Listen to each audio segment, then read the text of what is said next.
These minerals are used to make electric vehicle (EV) batteries.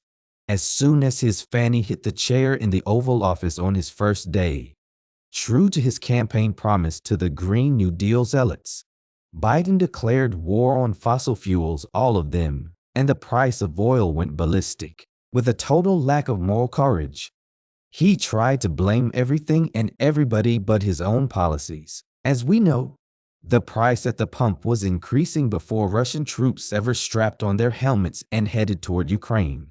Even the greatest proponent and producer of electric vehicles, Elon Musk, admits the EV technology is not yet sufficiently available to completely do away with fossil fuels and depend entirely on electric vehicles. So the net effect of what Biden has done was to weaken America and possibly set China up to be the provider of batteries for our EVs. And it's not the only thing he's done to weaken America. So, did China help elect him in 2020 by funding his campaign because of deals he made with the Communist Party? Or did they help him because they knew he was the most inept, corrupt, and senile man in the 2020 election, so he would help them inadvertently by being so feckless? Maybe both. Biden's radical base wants what they have labeled the Green New Deal, piggybacking on Democrat Franklin D. Roosevelt's project of the 1930s, the New Deal, because they suggest, believe, or consider the possibility that the Earth is in existential peril due to carbon emissions, which they blame on fossil fuels, people, and cows. However, the percentage of the atmosphere that is CO2 is only 0.04%. And if the leftists manage to bully, lie, and manipulate we the people into going to zero carbon emissions, what does that do to green plants that depend on CO2? They die. What do we do without green plants to provide us oxygen? We die. However, this Green New Deal is nothing more than the left's latest attempt to scare or control people, and serves only our adversaries by bankrupting the country. The Earth may eventually be destroyed, but not because of greenhouse gases. There are a couple of mentions about a new heaven and a new earth in both the Old Testament and the New Testament, and neither prophesy the demise of the earth by way of fossil fuels.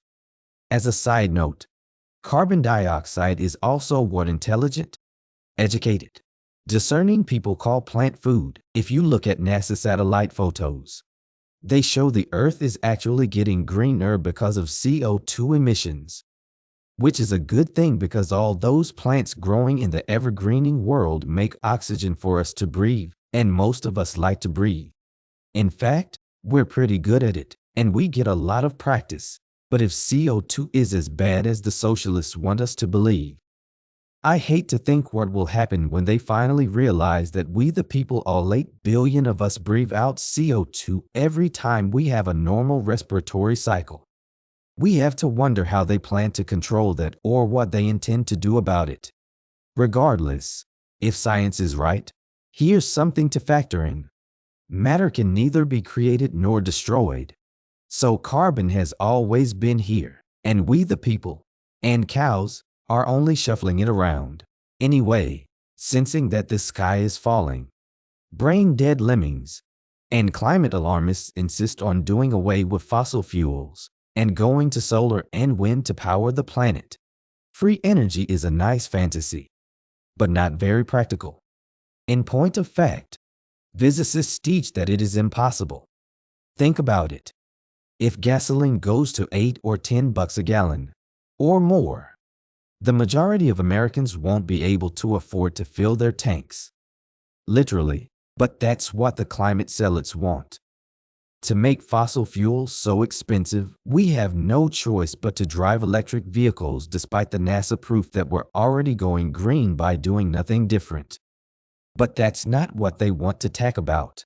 And when our review won't start because it runs out of juice because charging stations use fossil fuels to power them, and Joe Biden did away with fossil fuels, do we walk or hitchhike to the nearest available charging station and bring back a bucket of electricity for the stalled EV? Sadly, wind and solar won't actually solve any environmental problems. It will only leave China to efficiently power their economy and war machines, and leave us trying to defend ourselves without the means to do so. YouTube is replete with experts and scientists trying to warn us about it. And here's something else to consider. An army battle tank weighs between 20 and 70 tons depending on the model. How much of a battery will it take to run one of those? How about running an aircraft carrier, a fighter jet, or even a passenger plane to fly across the Pacific? And what would the Army be without their tanks, the Navy without their ships, or the airline industry if we have to propel ourselves like rubber band wind-up toys? But I digress.